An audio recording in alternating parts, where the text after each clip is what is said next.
Entonces cuando Elohim, que es misericordioso y lleno de piedad, escuchó la voz de Adán, le dijo: oh Adán, siempre cuando el ángel bueno me era obediente, una luz brillante recaía sobre él y sobre sus anfitriones. Miren qué particular ¿se acuerdan que les había dicho este libro, que es el que estaba leyendo ahora? Que, bueno, bendito Yahweh, confirmó el calendario en el que estamos. Después salió ahí con un enredillo ahí, que ya se los había comentado, ahorita no recuerdo cuál era. Pero ahora, miren qué particular otra cosa que encontré por acá. Porque vean, cuando aquí terminan los testamentos de los patriarcas. Entonces hace como una explicación o interpreta ahí lo que unas partes de los testamentos decían. Aquí vean qué contradictorio y tristemente cómo no se dan cuenta. Dice, ¿verdad? Él es cristiano, por si algo, el autor es cristiano. Dice, el testamento de Yahudá dice que el Mesías es la raíz de Jacob. Y entre paréntesis pone rama o cetro.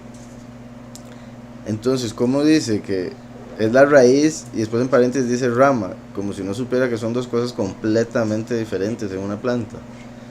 Entonces dice, también se le dice rama. Entonces ya ahí es un enredo, ¿verdad? Porque no tiene sentido eso, tristemente. Y o sea, entendemos por qué lo hacen, porque en el cristianismo solo se conoce de uno, ¿verdad? Pero vean lo que dice después. Y el gobernante sobre los gentiles justos, quien salvará a todos los que llamen a Yahweh. Aquí pone al Señor, ¿verdad? Pero ¿verdad? Basado en Joel, que todos los que llamen el nombre de Yahweh serán salvos.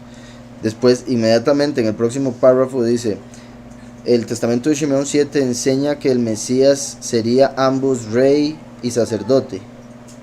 Y oigan esto, pero lo dice de tal manera que uno no puede darse cuenta si está hablando de dos Mesías o de un Mesías que tiene ambos oficios simultáneamente.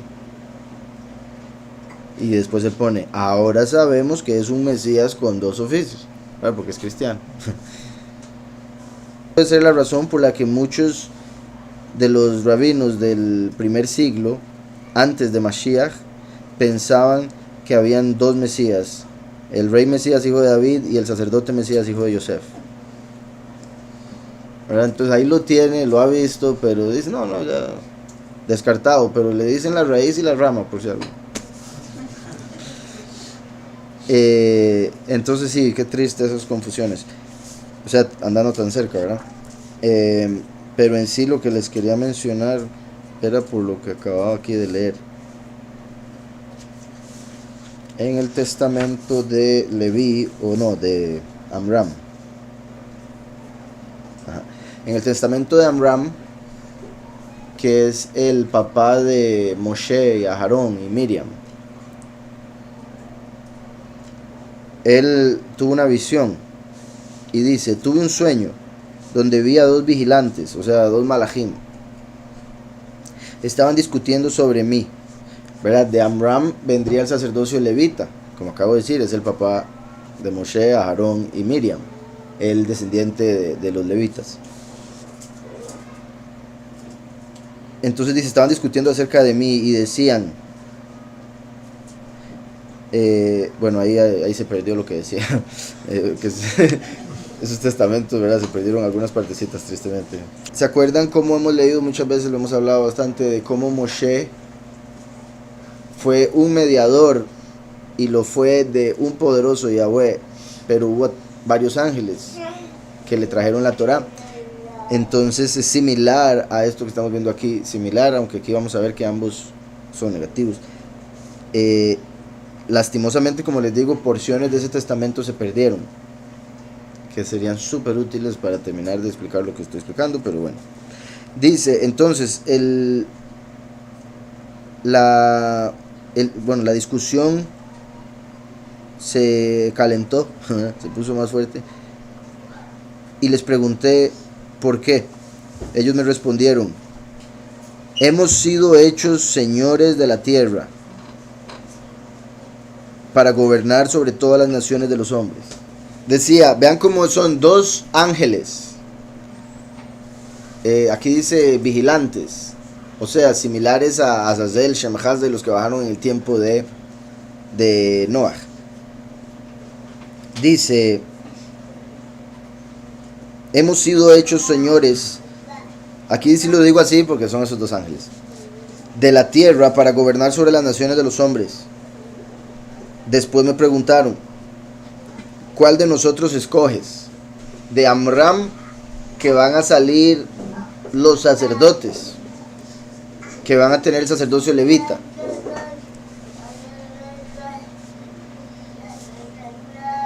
Entonces ellos le preguntan a Amram, ¿a quién escoges?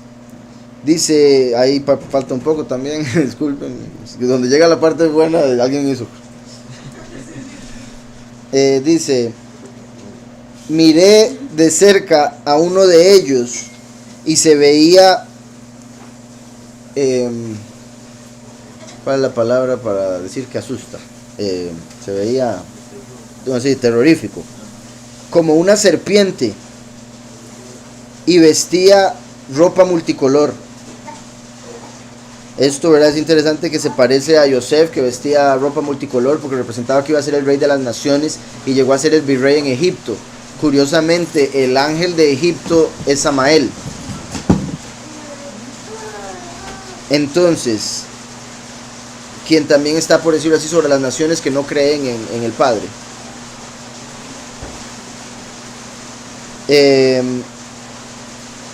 Después dice, pero era extremadamente oscuro. Falta un pedazo, después sigue y dice,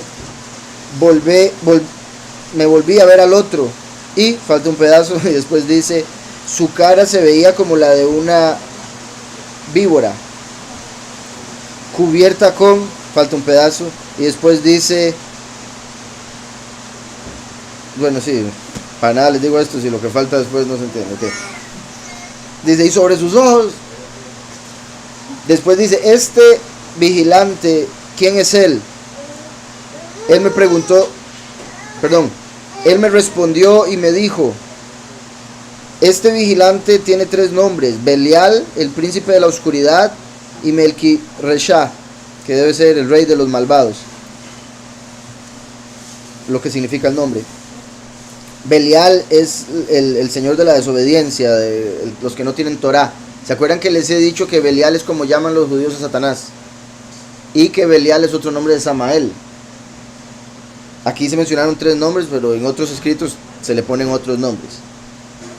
Entonces, básicamente está diciendo que la primer serpiente que le habló, la de multicolor, ese era Samael. Y después dice, y dije, mi soberano, ¿qué gobierno? Espacio. Él me dijo a mí, espacio. Dice, y todos sus caminos y todas sus obras solo llevan a la oscuridad. Y él está en oscuridad. Él gobierna sobre la oscuridad. Y yo gobierno sobre la luz y sobre todo. Espacio. Pero vean que era un malaj y se veía como una serpiente. Ese sería Heilel, que sería el que habría terminado sin saberlo, ya uno sabe. O sea, de que salga escrito ya uno se da cuenta que obviamente él habría escogido a ese, que habría sido el que le dio la Torah, pero que después la usaría para acusar. ¿Sí me estoy explicando? Entonces vean cómo en los mismos testamentos de los patriarcas aparece que 2 serpientes dijeron, nosotros somos los dueños de toda la tierra, escoja uno de los 2. Uno representaba oscuridad, la izquierda Samael, el otro la luz, Lucifer, la derecha, pero empezaría a acusar. Y es serpiente. Y otros factores, es un vigilante, no es Yahushua, no es el malaj Micael. ¿Sí me explico? Entonces, muy particular eso, y también por lo que estamos viendo, o sea, me fui a leerlo por lo que estamos viendo aquí en Adán y Eva. Entonces vuelvo a Adán y Eva. Oh Adán, mientras tanto que fue obediente a mí el buen malaj, el buen enviado, una luz brillante reposaba sobre él y sobre sus ejércitos. Pero cuando él transgredió mi mandamiento, yo le privé de esa naturaleza brillante, y él se volvió oscuro. Y cuando él estaba en los cielos, en los dominios de la luz, él supo nada de la oscuridad, pero él transgredió, y yo le hice caer desde el cielo sobre la tierra, y fue esta oscuridad que le vino encima a él.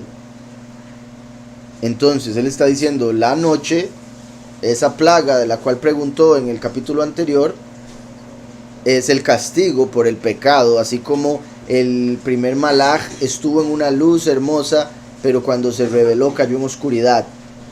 Como he dicho, Samael es llamado el ángel ciego, ¿verdad? Es como una persona que podía ver la luz y de repente quedó ciego por su rebelión. Pero él transgredió y yo le hice caer del cielo a la tierra, y fue esta oscuridad que le vino encima a él. Por eso, ¿verdad? Como hemos hablado en lo que respecta la oscuridad de la noche, la luna se conecta con Samael, Alá. La luz del día se conecta con Heilel, ¿verdad? Por eso hemos hablado, por eso el sol se cae todas las tardes, que representa a Lucifer cayendo al final de la historia. Aquí, por si algo, o sea, y eso es parte de lo que estoy recordando ahorita, la historia del malaj que cae se puede interpretar de un par de maneras, entonces voy a tratar de ir ahí dejándolo lo más claro posible. Dice, y sobre ti, oh Adán, también reposaba esa luz brillante mientras estabas en mi jardín y eras obediente a mí. Pero cuando yo oí de tu transgresión, yo te privé de esa luz brillante.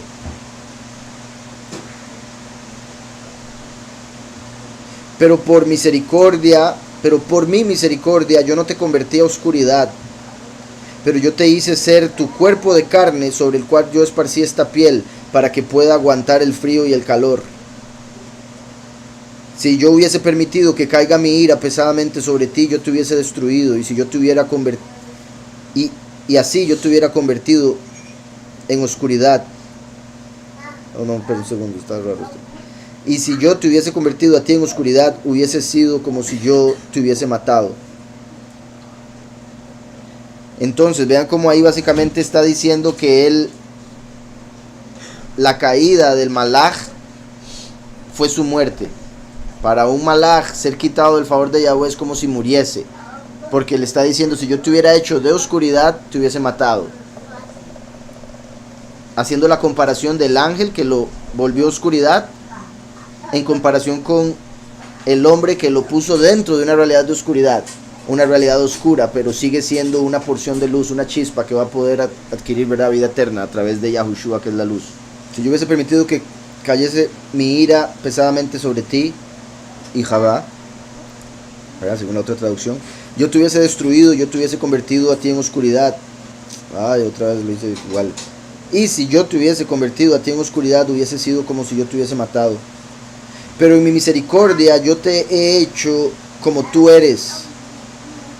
Cuando tú transgrediste mi mandamiento, oh Adán, yo te eché del jardín y te hice salir a esta tierra, y te ordené que vivas en esta cueva, y la oscuridad te cubrió como lo hizo sobre aquel que transgredió mi mandamiento. Pero en mi misericordia te he hecho así como eres ahora, y cuando transgrediste mi mandamiento te saqué del paraíso, te mandé a esta tierra y te ordené que entraras en esta cueva, la que se llama la cueva de los tesoros, en la oscuridad a la que te refieres.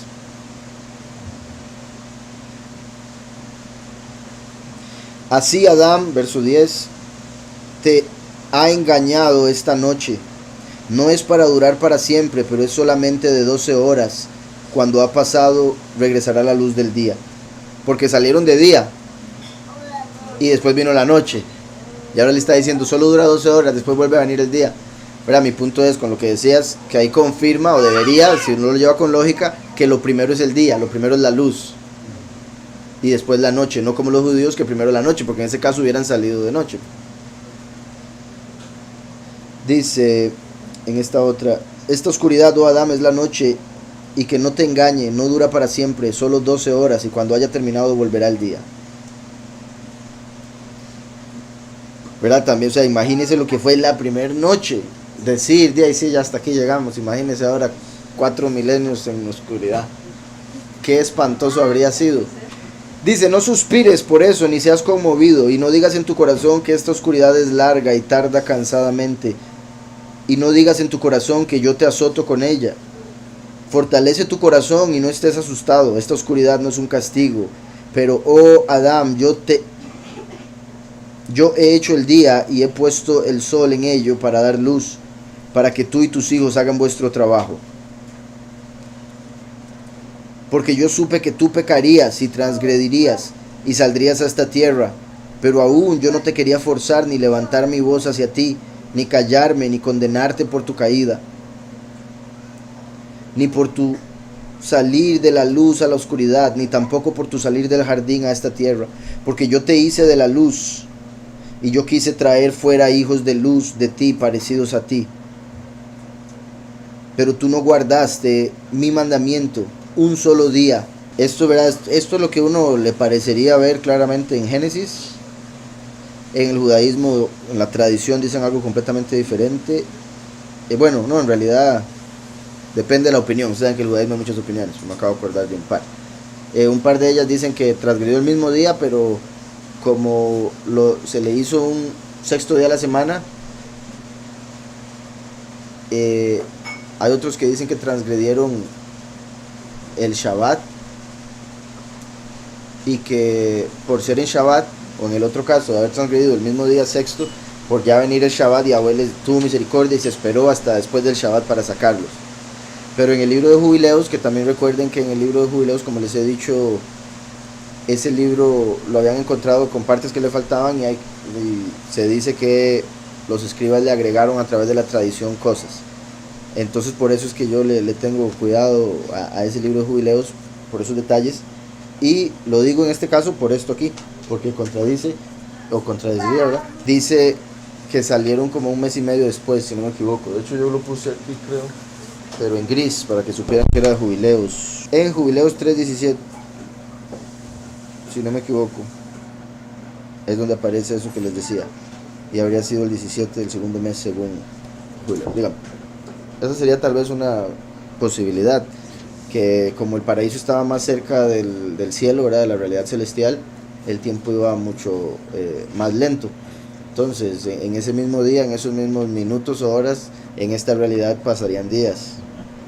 Entonces, podría ser que pecó en lo que respecta al Edén el mismo día, porque no pasaba el tiempo, pero al salir a esta realidad ya se estaba el 17 del segundo mes, como dice Jubileos. Es una posibilidad.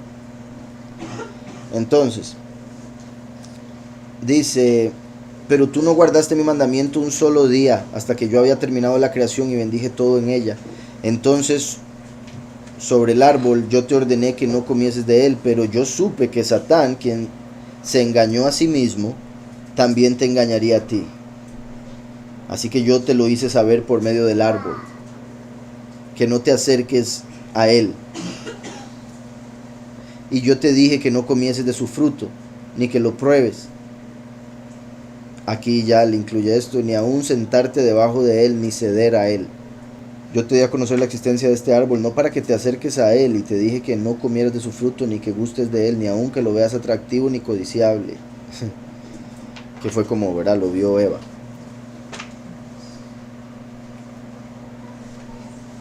Dice: si yo no hubiese estado contigo y hablado contigo, oh Adán, sobre el árbol, y te hubiese dejado sin una orden, y tú hubieses errado, hubiera sido una ofensa de mi parte. Pero si yo no te hubiera dicho sobre este árbol, ni te hubiera puesto un mandamiento sobre él, y hubieras comido del fruto, hubieses pecado. Esto sería un delito mío por no haberte dado una orden, y toda la culpa sería solamente mía. ¿Verdad? Claramente, ¿verdad? Yahweh está diciendo ahí: yo le di a usted las cláusulas, si yo no le hubiera dicho esto, yo sería culpable, porque es lo justo, pero yo sí le dije, entonces usted quedó como culpable. ¿Verdad? Es como si en un contrato no se dice algo y no se puede después culpar a la otra parte, pero en el contrato estaba todo ahí estipulado correctamente. Pero yo te ordené y te advertí, y tú caíste, para que mis criaturas no puedan culparme a mí, sino que la culpa reposa sobre ellos solamente. ¿Verdad? Que como les había dicho en otros momentos, Yahweh sabía que teníamos que venir a esta realidad, era parte del plan para poder llegar a la eternidad con el conocimiento del bien, habiendo rechazado el mal. Pero no nos podía poner en este mundo porque le culparíamos, porque nos metió en oscuridad, que porque esto, que porque lo otro, que pobrecitos nosotros.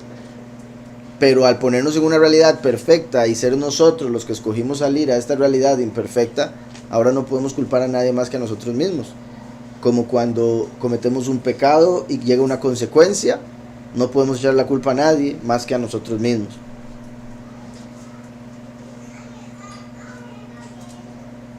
Y, oh Adán, yo he hecho el día para que tú y tus descendientes puedan trabajar y laborar. Y yo he hecho la noche para que ellos descansen en ella de su trabajo.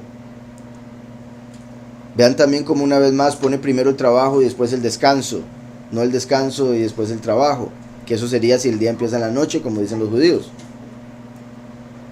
Que también tiene mucha lógica. Uno viene al mundo a trabajar y después se va al descanso del Shabbat, de la eternidad. No viene al mundo a descansar para después entrar al otro mundo a pecar, que sería lo que representa el trabajo en ese aspecto, ¿verdad? Y yo he hecho la noche para que ellos descansen en ella de su trabajo y para que las bestias del campo que salgan de noche y busquen su comida. Pero poco de la oscuridad ahora queda, oh Adán, y pronto aparecerá la luz del día. Dice aquí Lorena, cuando fueron expulsados del jardín, Yahweh les dijo que tenían que caminar. Ellos en ese lugar flotaban, por cierto, de algún modo, por decirlo de algún modo.